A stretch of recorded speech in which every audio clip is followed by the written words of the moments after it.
Ricardo Paz Mamed contesta a percepção fabricada que os imigrantes são um peso para a economia portuguesa. Ana Drago revela que as políticas contra a corrupção do governo de direita são muitas palavras e poucos atos.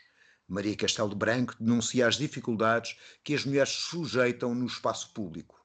São os comentadores com Paula Cardoso, Pedro Tadeu e Nuno Ramos de Almeida. E ainda teremos tempo, no papel selado, de falar de Javier Milei. Os comentadores. Eles analisam, eles debatem, eles opinam, eles influenciam, eles discutem, eles ensinam, eles divertem, eles manipulam. Eles viciam a República.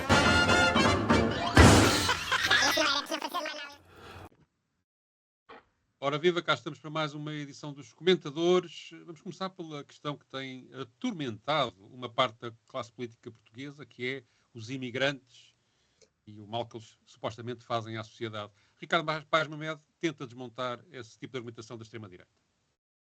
O Chega é um partido muito oportunista. O Chega diz aquilo que naquele momento vende melhor e, portanto, se vender melhor num determinado momento... O que eu quero dizer é não há nenhuma evidência que há excesso de imigrantes em Portugal. Não, vamos lá ver. Do ponto de vista agregado, portanto, não há nenhuma evidência que há excesso, que continua a haver imigração, um aumento da imigração. E eu já disse, e isso é importante nós percebermos. Num país como Portugal, ninguém vem para Portugal para passar tempo, para ir à praia. As pessoas vêm para Portugal se houver trabalho. Portanto, se há muita imigração, é porque há trabalho. E, portanto, não vale a pena estarmos a pensar em grande... Há países que podem ter excesso de imigração porque as pessoas podem ir para lá e podem conseguir viver com base nos apoios sociais que possam existir. Têm vindo a apertar em muitos lados. Em Portugal ninguém vive com os apoios sociais. Não há ninguém que sobrevive com apoios sociais em Portugal. Não sobrevive. Isso é uma ilusão. Muito menos imigrantes que vêm com níveis contributivos nulos e, portanto, têm acesso ainda menor do que a generalidade das pessoas, do resto dos cidadãos, aos apoios. Paulo, vou começar por ti. Está bem visto este argumento do Ricardo? Está, mas eu diria que mais do que oportunista, o Chega é ilusionista.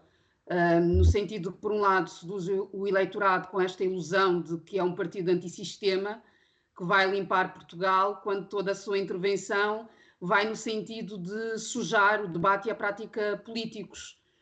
Como, aliás, se percebe, não é? Pela recente notícia das mais de 600 horas extras de motorista do vice-presidente do partido. Portanto, mas, enfim, não satisfeito com esta ilusão que cria sobre as suas motivações políticas, sobre o compromisso que tem em relação à governação, uma possível governação, o Chega é especialista em criar percepções desmentidas por factos e tem-no feito com a imigração, que é um tema que o governo, enfim, acabou por agarrar como seu para também aqui tentar puxar o eleitorado do Chega, mas o governo o que está a fazer é ir atrás destas ficções e a ideia que se generaliza em Portugal é de que, de facto, há um excesso de imigrantes quando nós sabemos, até pelos próprios pedidos que têm sido feitos pelos empresários, de que isso não é verdade. O próprio governo, num momento, está a fazer esse discurso anti-imigração e no momento seguinte está a dizer: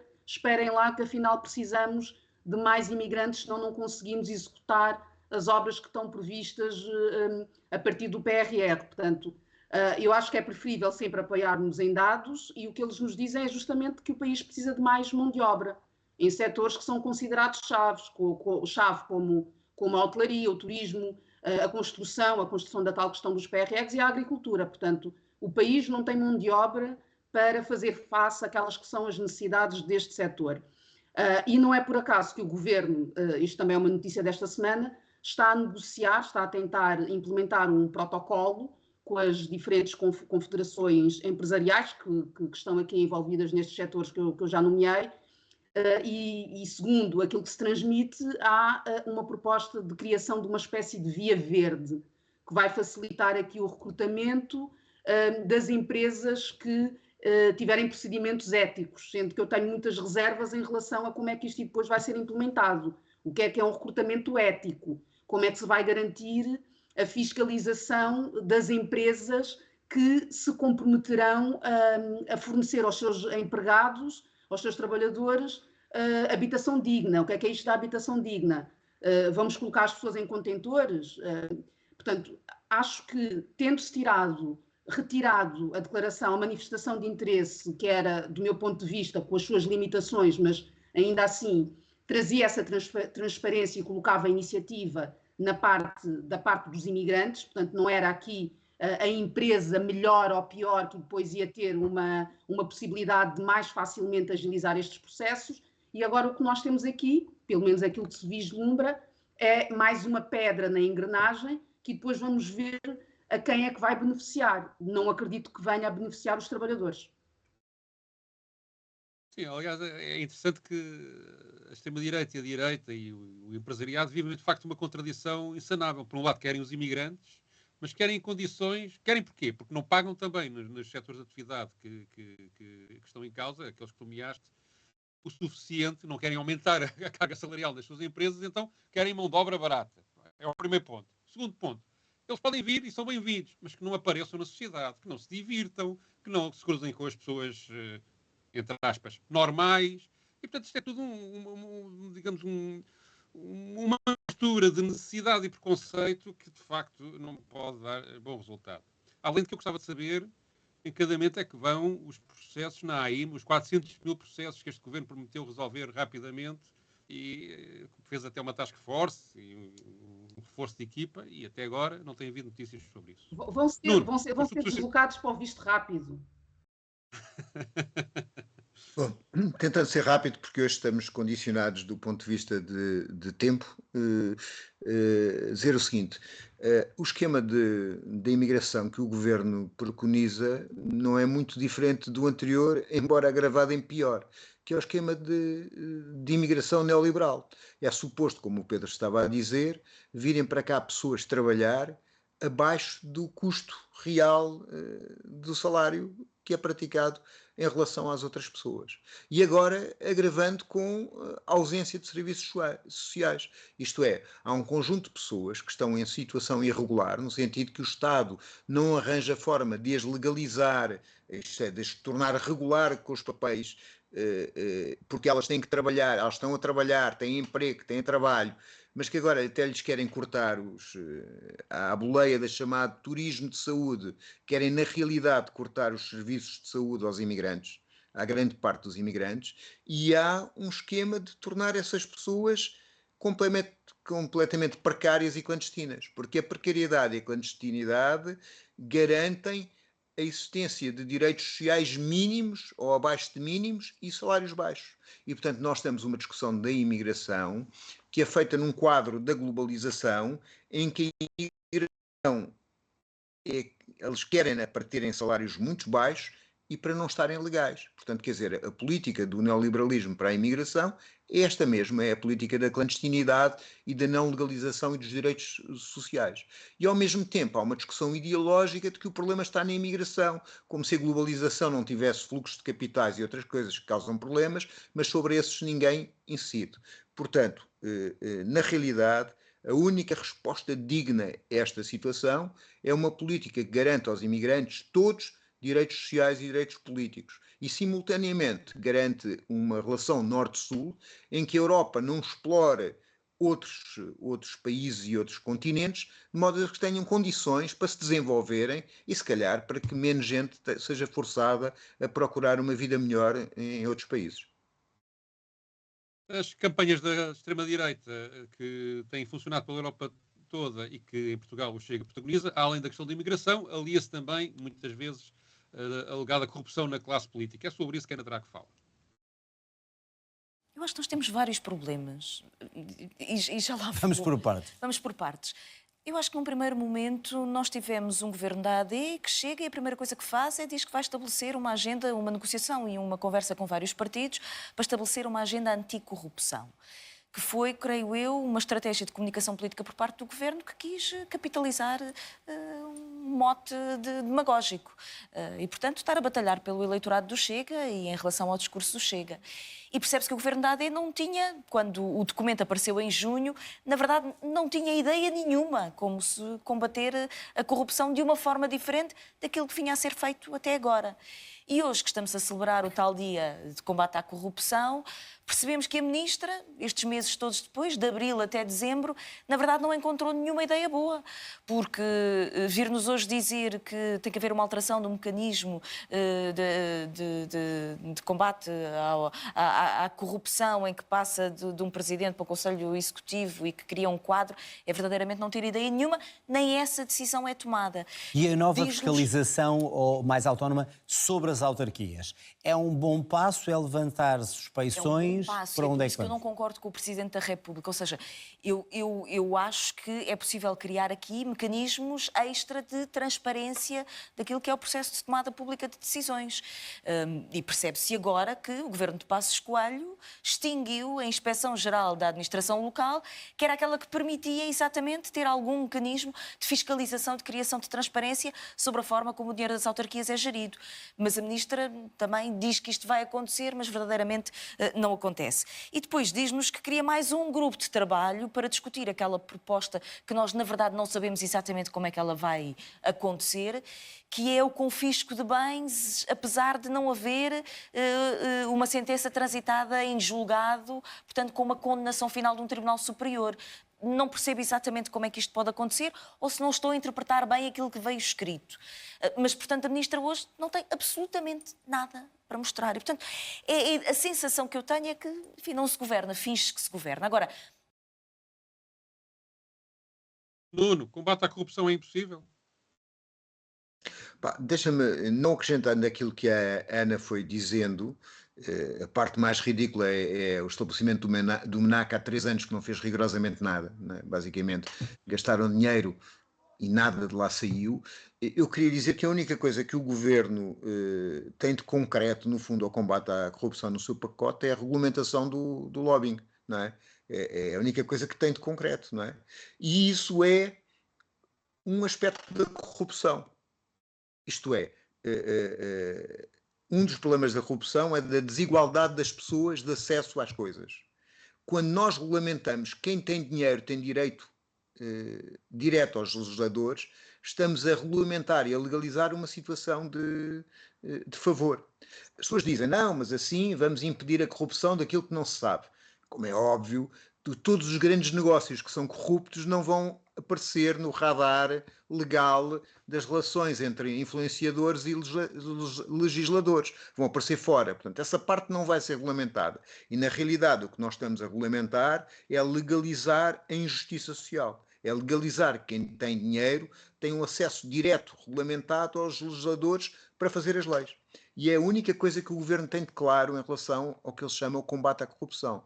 Tudo o resto, desde a atuação desastrosa de Passos Coelho ao ter retirado a inspeção das autarquias onde estava atribuída para pôr no vazio, portanto as autarquias deixaram de ter uma inspeção efetiva, como as outras questões, está por fazer.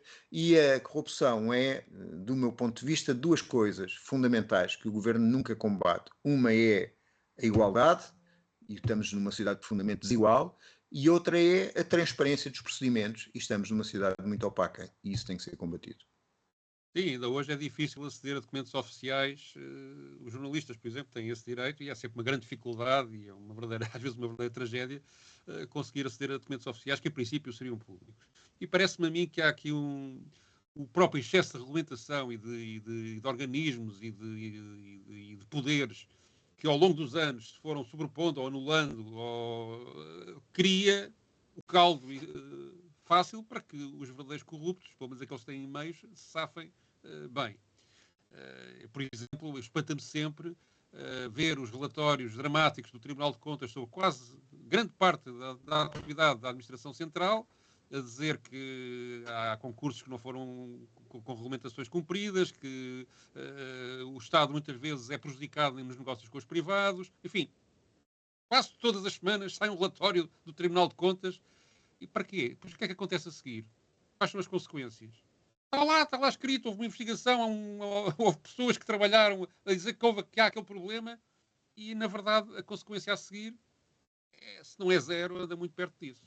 E depois, também depois há outra vertente, que é o abuso das investigações por parte do Ministério Público, que investiga pessoas e põe-las sob escuta durante 4 ou 5 anos sem chegar a conclusão nenhuma, o que me parece, de facto, um desequilíbrio que favorece os mais espertos e os mais ágeis neste tipo de atividades ilegais, além de depois constituir uma economia paralela que defrauda, digamos, a economia social, porque há alguém que ganha dinheiro fora do sistema e isso parece-me tudo gravíssimo.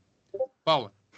Eu começo por assinalar que eu não acho bem que os nossos governantes escrevam artigos de opinião que envolvam possíveis decisões governativas sem salvaguardar que a leitura seja de acesso livre a todos os cidadãos. Portanto, eu não assino o Observador, portanto, não li o artigo que a Ministra da Justiça publicou e que gerou uma série de reações, nomeadamente este excerto de comentário que nós vimos aqui da Ana Drago.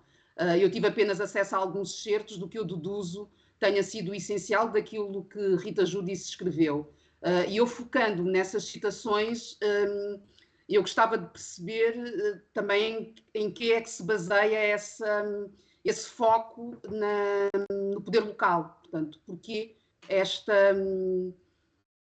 incidir este combate à corrupção no poder local? Existem dados que sustentem essa intenção, que nos indiquem que é mais preocupante, temos indicadores que sinalizem que é necessário intervir a esse nível? Não sei se temos, não me parece que o artigo tenha trazido esses elementos.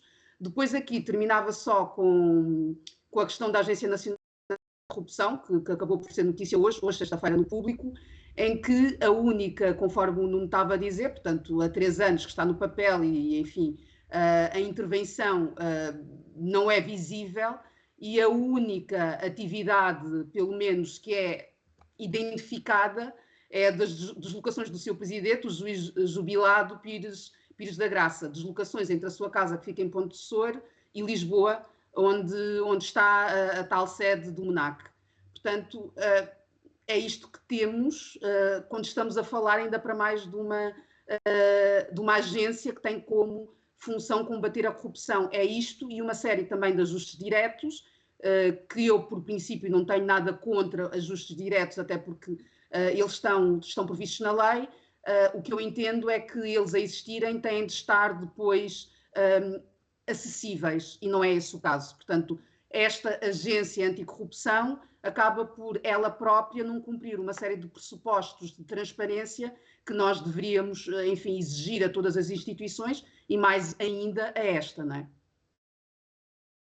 Bem, o problema da discriminação feminina foi abordado num podcast do Expresso, que é dirigido pelo Paulo Baldeia, onde Maria Castelo Branco diz o que vamos ouvir.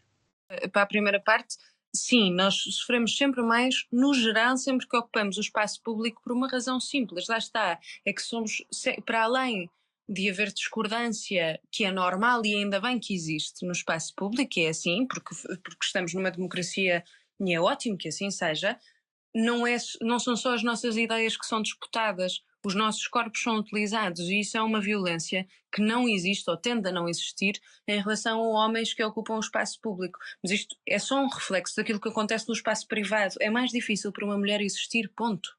É sempre mais difícil, porque uma mulher nunca é uma mulher. Uma mulher é sempre definida em relação ao homem. Isto é assim há centenas, milénios de anos. É assim, Paulo? Quer dizer, no meu caso, como costumam dizer os brasileiros, a coisa é muito mais funda ainda. Aliás, eles utilizam uma expressão que eu agora inibi-me de utilizar, tendo em conta o tema que estamos a discutir. Mas antes de qualquer opressão, para mim, sempre foi a racial que me desumanizou. Portanto, foi sempre do racismo que me defender. Aliás, quando eu decidi lançar o meu projeto Afrolink, o receio de exposição associado ao discurso de ódio, a uma possível atração do discurso de ódio, estava centrado nessa identidade, não na questão do género. Mas o que, aliás, veio a confirmar pelas primeiras reações que o projeto recebeu, não me foram dirigidas diretamente, mas acabaram por ter esse pendor racista. Mas dito isto, eu tenho perfeita consciência, até porque circulo nas redes sociais, que os ataques que são dirigidos a mulheres com presença no espaço público são esmagadoramente focados na estética dessas mulheres, por um lado, portanto são atacadas pelo peso, pela forma como se apresentam, as roupas que vestem, e se estiverem a ocupar um espaço de opinião, como é o caso aqui, ainda por cima política, mais na berlinda estão. Portanto, ficam à mercê de uma série de comentários misóginos, de pessoas misóginas, só veem as mulheres, só conseguem olhar para as mulheres como objetos sexuais. E é sobre isso aqui que a Maria Castelo Branco também está a falar, ou está sobretudo a focar.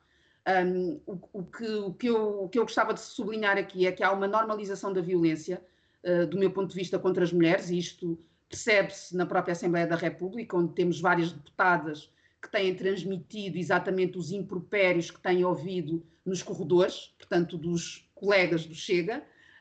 E eu recordo a este propósito que quando Joacine Catar Moreira exercia funções de deputada, o autocolante que tinha colado à porta do gabinete e que dizia descolonizar este lugar foi reenquadrado para ter uma conotação sexual. Portanto, um militante do Chega, que hoje em dia é deputado, fez essa brincadeira, na altura foi denunciado e, infelizmente, como acontece repetidamente, esse episódio foi invisibilizado, foi silenciado e depois, quando nós intervimos em momentos em que devemos fazer, o que acontece ciclicamente é isto, é que a situação se agrava, acaba por escalar e depois ficamos todos muito surpreendidos por isso, mas a mim não me surpreende nada. Nuno? Eu estou completamente de acordo com aquilo que disse a Paula, não tenho muito a acrescentar, apenas a acrescentar o seguinte, que esta questão é que, por um lado, existe uma libertação do ódio, estas estruturas de comunicação de redes sociais são intrínsecas a este género de capitalismo e potenciam a perda de vergonha de determinadas pessoas. Havia muita gente que era machista e racista, mas por pressão social deixava essas lindas ideias dentro de si e não as fazia exibir para fora para todos os outros, e hoje há uma multiplicação desse racismo, desse machismo nas redes sociais, sem vergonha nenhuma, e fazendo uma espécie de turba ululante, que neste caso, em relação a três jovens comentadoras, a única coisa que fazem é insinuarem que o seu lugar se deve a favores, etc, etc, e um conjunto de insultos totais e absolutos. Acho que a resolução disso não é apenas uma questão educativa, mas é de facto uma questão de poder e representação. Isto é, as mulheres devem ter mais poder, devem ter mais visibilidade, aqueles que são trabalhadores devem ter mais poder, mais visibilidade, aqueles que são racializados devem ter mais poder e mais visibilidade. Não quer dizer que vá curar a falta de cultura enfim, as ideias más de alguns, mas vai torná-las com muito menos poder. Estamos ainda a celebrar os 50 anos do 25 de Abril. Isso, para mim, uma das grandes mudanças que o 25 de Abril trouxe, em 1964, foi, de facto, a afirmação de uma série de direitos das mulheres que eram completamente vedados antes. Acho que mesmo o grupo social mais beneficiado com o 25 de Abril, depois das contradições todas, do período da Revolução dos Escravos, 25 de Novembro e os anos imediatamente a seguir, foi, apesar de tudo, as mulheres. E o que estamos a assistir agora, em alguns aspectos, parece um recuo. Um recuo ao antigamente. E isso assusta-me muito, parece-me completamente anormal, e não queria também deixar passar em claro que mesmo pessoas de esquerda, como é, por exemplo, visível nos comentários ao nosso próprio trabalho, que aparecem às vezes no YouTube, nomeadamente, põem pessoas que têm de facto um discurso machista que é completamente inaceitável no século XXI e que as devia envergonhar e que não compreendo como é que conseguem ter cara para dizer as coisas que dizem às vezes.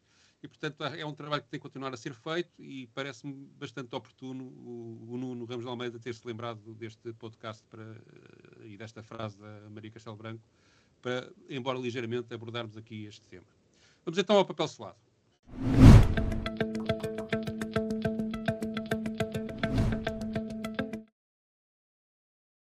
E aqui no nosso papel selado temos um artigo do Jornal Público a falar desse presidente da Argentina, presidente, agora estava a ver se era primeiro-ministro, presidente da Argentina, que promete dinamitar o Estado na Argentina, resolver todos os problemas.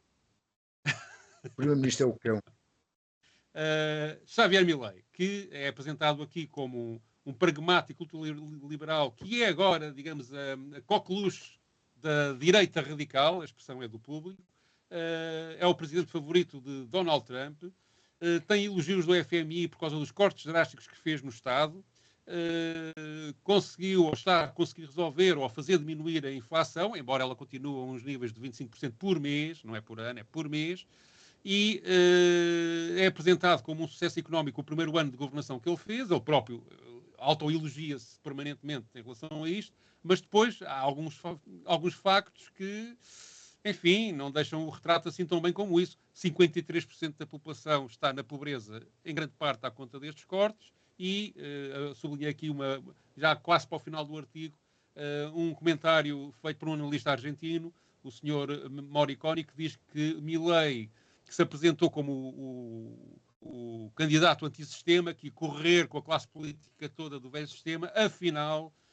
o homem que era presidente anticasta fez alianças e pôs no governo a antiga classe política de direita e conseguiu que muita gente da política antiga continuasse a trabalhar com ele sem levantar a voz, subordinaram-se a ele, mesmo nas políticas que vão contra os privilégios da classe política. Ou seja, do ponto de vista ideológico, lá se resolveu o problema e manteve-se a direita, ou aliás, conseguiu-se pôr a direita no poder na Argentina.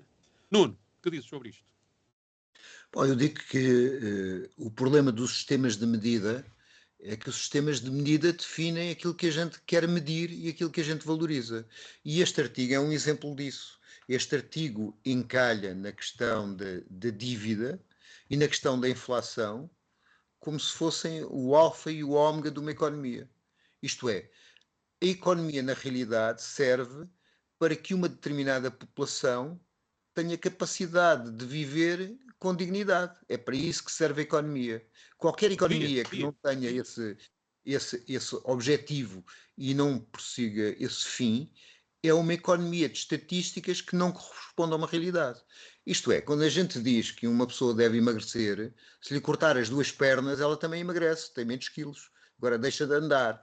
E, portanto, aquilo que estão a fazer as políticas extremistas neoliberais é dar todo o dinheiro aos ricos e é cortar todos os serviços sociais à população. É cortar a educação pública, é cortar a saúde pública, é cortar a cultura, é cortar tudo. E, de facto, do ponto de vista da despesa pública, a despesa pública baixa. Não haveria como baixar. Mas a despesa pública que lá está tinha um efeito, tinha uma necessidade, tinha um objetivo e deixa de o cumprir. E, portanto, um governo que, apanhando um país já extraordinariamente pobre, com 30 e tal % de pessoas na pobreza, os deixa a quase 60%, é um governo falhado. É um governo dos ricos que apenas consegue manter-se, e isso é que é a história importante, porque existe este condicionalismo ideológico, do qual o artigo do Público é uma expressão, de que aquilo é uma revolução económica e que vai sanear a economia. Não, aquilo que correu da economia e correu da sociedade foram milhões de argentinos que estão hoje na mais profunda pobreza. Paula? Olha, eu só acrescento aqui ao que já foi dito, que tem sido utilizado nos últimos tempos justamente enquadrado neste tipo de análise que o Público e depois também acaba por trazer, ou nesta apreciação, não tanto análise, a palavra milagre, não é? Milagre económico. E para mim milagre ainda tem uma conotação positiva. Eu não consigo fazer essa boa apreciação das políticas dizendo que são milagrosas quando empobrecem populações da forma como estão a empobrecer. Eu não vejo nenhum milagre nos números que foram alcançados quando eles são pagos com esta subtração do Estado Social. E a este ritmo, quer dizer, com este tipo de tendência de nos congratularmos ou de termos uma série de pessoas a congratularem-se com estes dados, com estes indicadores económicos, quando eles depois têm como reverso da medalha toda esta pobreza, toda esta miséria, qualquer dia vamos estar a celebrar mortes de pensionistas, não é? Porque vão aliviar os cofres do Estado. Portanto, eu acho este tipo de abordagem, este tipo de artigos, de uma desumanização chocante, e gostaria que não nos limitássemos a olhar para economias, para políticas económicas, nesta perspectiva do número, das contas certas, como também temos vindo aqui a falar muitas vezes. Portanto, não há aqui nenhum milagre, há desumanização. Eu gostava que aprendêssemos todos a desconfiar quando alguém nos aparece a dizer que estamos a viver acima das nossas possibilidades. Isto quer dizer, logo, que há alguém que vive, de facto, acima das suas possibilidades e há alguém que não tem possibilidades de viver minimamente decente. E, portanto, quando algum político nos aparece a dizer que o Estado está demasiado gordo e que há muita gente a viver à conta do Estado, é porque ele tem qualquer coisa armadilhada para montar e devemos desconfiar. Bom, hoje temos que nos despachar. Voltamos para a semana. Passem bem. Os comentadores. Eles analisam, eles debatem, eles opinam, eles influenciam, eles discutem, eles ensinam, eles divertem, eles manipulam. Eles viciam a República.